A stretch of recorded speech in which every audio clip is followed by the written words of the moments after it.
Hey YouTube, my name is Spiller and today I'm making a brand new account on Maplestory Reboot. I chose the Phantom class to start with because he is the coolest to me aesthetically. For context, my game knowledge is from 2007 to around 2008, where I pretty much just sat in Hennessy's doing the Moon Bunny party quest all day. But today I wanted to share my journey with you all, showing what it's like to be a brand new player to Maplestory and maybe guide fellow Maplers in the right direction. Or I'll show you what not to do. So the first thing I did was I pretty much just sat there and looked at all my keybinds. I changed the interact key with NPCs to F and I changed jump to spacebar. It's just a little more comfortable to me.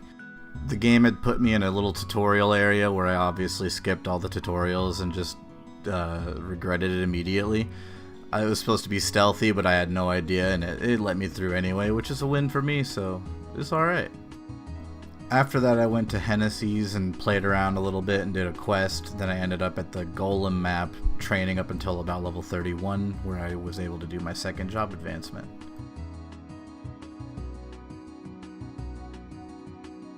I opened up my level 30 reboot box, which had some mesos, some potions, and most importantly a hyper teleport rock, which is amazing by the way.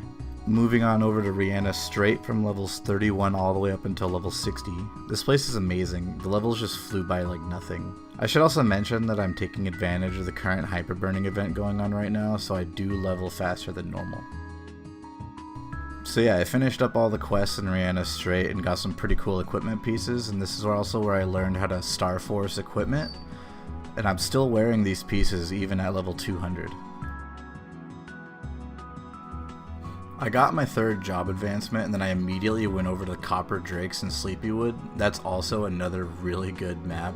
I enjoyed that one a lot. And I went into some dog map portal thing and it got me up to level 70, so I'm not complaining.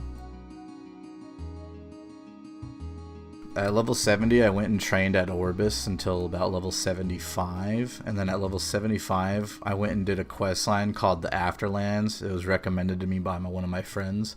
Honestly, it was like one of the worst practical jokes he could have played on me because I was pretty confused for a solid 3 hours. But I can't really complain too much. It did get me to level 100 and I got some pretty cool totems that boosted my stats a lot. After that I went and got my fourth job advancement, and from here on it got a little bit more interesting to me. I went and fought my very first boss, which is Zakum. It's honestly a boss that I had heard a lot of horror stories of back in the day, so I was a little excited. I actually ended up dying to him about 10 times, which means I had to re-enter twice, and the third time was when I finally got him down, and I was very proud of myself and got a Zakum helmet for the first time.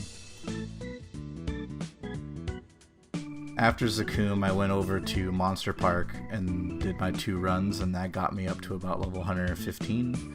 This is about where I was starting to get a little bit more comfortable with the game and figuring out how my class worked. It felt really good. Then I went over to the Robos and Ludibrium and trained there until about level 120, a level 120-ish. This is also a time where I started to see a lot more gear upgrades and I was feeling really good about it. Level 120 stuff, and soon after would be the Pencilar gear at 140. I went over to the Moon Bunny map at level 121 up until about level 130, and my damage really felt bad. Luckily this was remedied once I got my Pencilar set at level 140, but those 120 to 140 range was pretty miserable. I discovered the Night Troop event shortly after hitting about level 130, and let me tell you, this was a lifesaver. The quality of life I had from level 130 onwards was just insane. This event is overpowered. And I even got a free Terra Burning coupon from it, so we'll stay tuned with that one. After that I went over to the Goblins map, the Yellow Goblins map, until about level 142 I think I left at. And this finally gave me access to Pencilar gear, which is a big step up from what I was using before. This is also where I started to mainly do quests, pretty much all the way up until level 120. I will still go over them here real quick. After I got my pencilar stuff situated, I got my set all the way up to 10 star on every piece of equipment. I was told to do that from one of my buddies, and it does help a lot. So I highly recommend that to anybody new who's also starting out, maybe following along. Okay, so back into training mode. From levels 142 all the way up until level 160, I was settling into the Temple of Time area, doing all the quests and training on the mobs for the last couple of levels. And it was actually not too bad of a time. I heard it got shortened a little bit, but it was still pretty okay. And I guess I did a lot of pre-quests for the Pink Bean boss.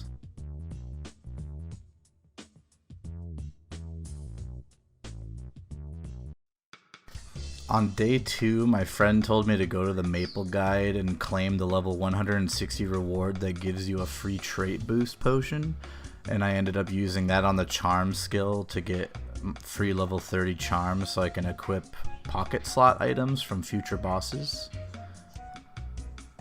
Leveling from 160 to 170 was actually kind of irritating for me. I think it was just the monsters inside of future Hennessy's, like the mushrooms and stuff. They were stunning me every like 2 seconds. It was really irritating. But I persevered and I pushed up to 170. At level 170, I went to the Curitas or Critias area, however you pronounce it. This questline was actually very enjoyable. I thought the mob density was awesome and the maps were nice and tight. Yeah, no complaints here. On to 180 to 190. At level 180, I went over to the NLC area to do a few quests. That gave me a coin, and I could trade that coin in for a nice ring. I star forced it, and I did use a couple of my cubes on it. I just wanted to teach myself kind of what it did, and it kind of just re-rolls your stats on your items is what I understand.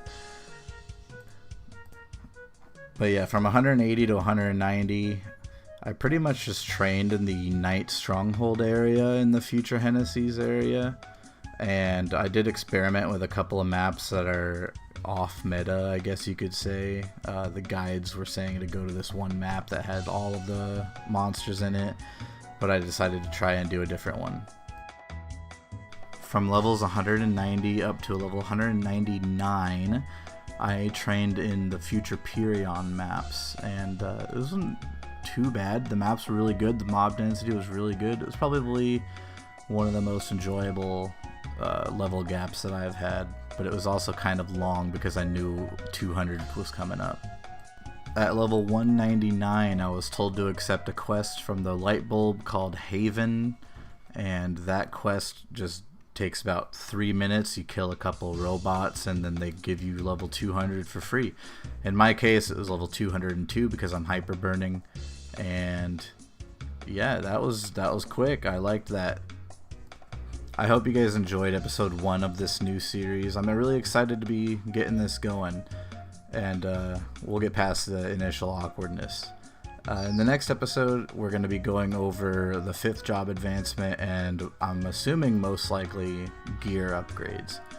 So yeah, I'll see you guys in the next one. Thanks for watching. Peace out. Subscribe and like the video.